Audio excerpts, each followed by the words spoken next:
చూపిస్తా, దాని తర్వాత ఇది ఎట్లా చేస్తారని చెప్తాను. ఓకేనా? ఇప్పుడు ఈ రైతు ఏం చేసినట్టే మనం చెప్పినట్టు దీంట్లో ఈయన ఇది వాడిండు ఆయన పొలంలో. ఇంకో చేపట్టండి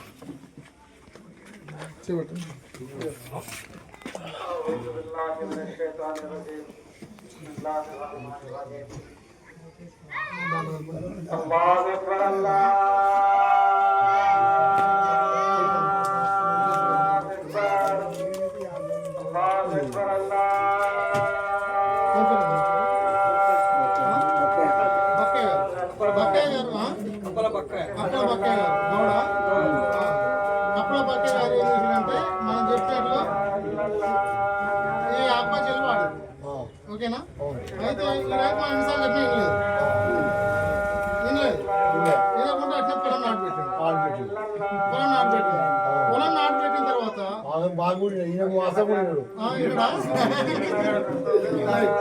ఇప్పుడు చూద్దాం మనం. ఈయన మనకు నీళ్ళు పెట్టింది పొలానికి, పైన వర్షం తర్వాత నీళ్ళు పెట్టింది. ఇప్పుడు ఈయన కూడా నీళ్ళు పెట్టింది. రెండిట్లో ఏమైందో చూడండి.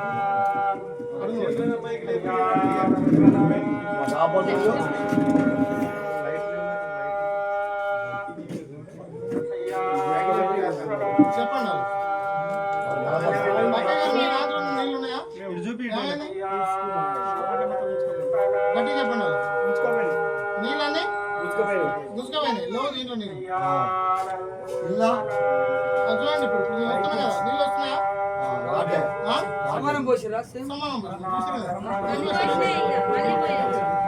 పోసినాం కదా. మళ్ళీ ఏం చేసిండు, మనం నీళ్ళు రెగ్యులర్ గా పెడుతుంటాం కదా. ఇప్పుడు మళ్ళా ఈయన దాంట్లో నీళ్ళు పెట్టినావా?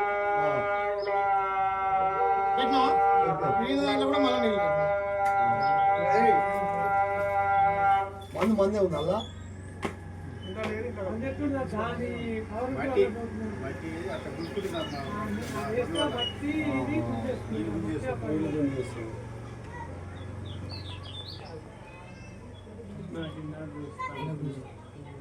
పెద్దకాలం పోయినట్టు పోతుంది నా పొలం. ఇప్పుడు చూడండి ఏమైంది, నీళ్ళు ఏమైంది, మళ్ళీ కూసుకోపోయింది. నేను దాంట్లో నీళ్ళు ఏమైంది అట్నే ఉంది. ఇప్పుడు మళ్ళీ నీళ్ళు పెడతాం. నీళ్ళు వస్తూనే ఉంటాయి. వర్షం వచ్చింది అనుకుందాం, ఇంకో అనుకుందాం, అది నిండా నింపుదాం. ఇదే నిండా నింపేసింది.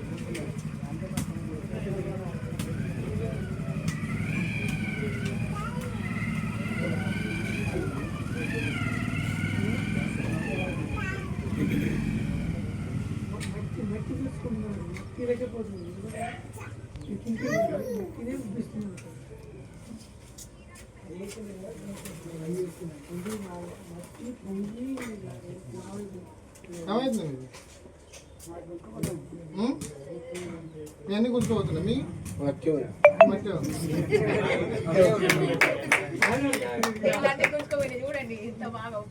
నీళ్ళన్నీ కూసుకోవాలి. ఇప్పుడు వరకు వచ్చింది.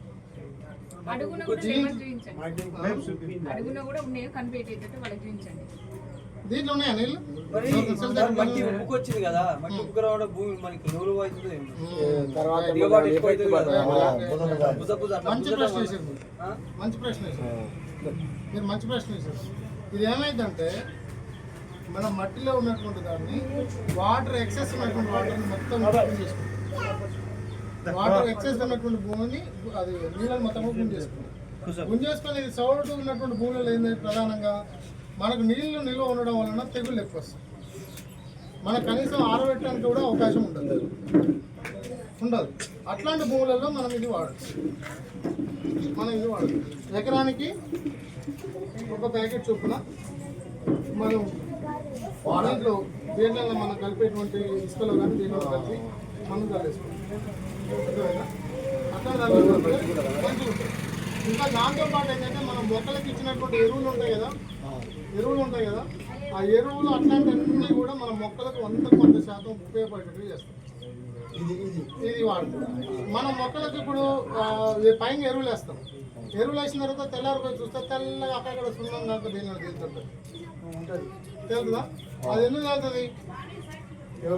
కరగదు కరగదు. కరగా నీళ్ళలో కరగదు. అవును. కరగకపోవడం వల్ల అది తెల్లగా అక్కడ నీళ్ళు ఏమైందంటే సూర్యరశ్మితో అది కలిసిన తర్వాత అవి కూడా చౌడుగా మారేటువంటి అవకాశం ఉంటుంది. అంటే మనం వేసిన ఎరువులు 100% ఉపయోగపడవు, మొక్క గుంజుకోవడానికి వీలు కాదు. అట్లానే ఇది వేయడం వల్ల ఏమైందంటే ఇది సౌడు భూములు కావచ్చు, లేదంటే ఏ భూములు అయినా కూడా మన పొలంలో కానీ దీనిలో కానీ కలిపి వాడడం వల్ల మనం వేసినటువంటి ఎరువులన్నీ కూడా 100% మొక్కలకు ఉపయోగపడడానికి ఇది పనిచేస్తుంది. ఎంత ఉంటుంది ప్యాకేజ్ ఒకటి? ఈ ప్యాకెట్ 2000 చిల్లర ఉంటుంది, మనకు సబ్సిడీ తోటి 1800కి వస్తుంది. ఎకరానికి కూడా అన్నది ఎకరానికి ఒక ప్యాకెట్ చొప్పున ఇస్తాం. ఇది అది తర్వాత పక్కనే ఉంది కదా రేటు. పక్కన ఉంది. పెట్టుబడి తసిపోబెడితే మక్కి తోటలు 2000. ఇంకోటి అదే చెప్తాను నేను మీకు పెట్టుబడి ఎంత తగ్గుతుందని చెప్తాను. తర్వాత ఇది ఉన్నది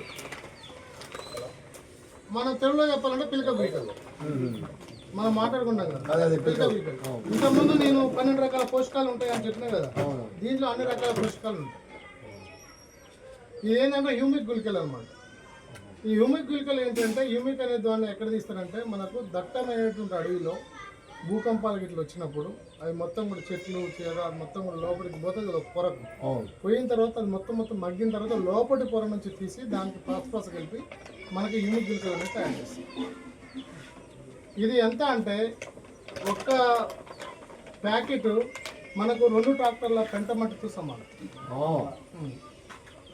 ఒక ప్యాకెట్ 2 ట్రాక్టర్ల పెంట మట్టితో సమానం. మనందరం కూడా పిలక గుళికలు ఏది వాడతాం మనం? పటేరా గుళికలు వాడతాం. మీద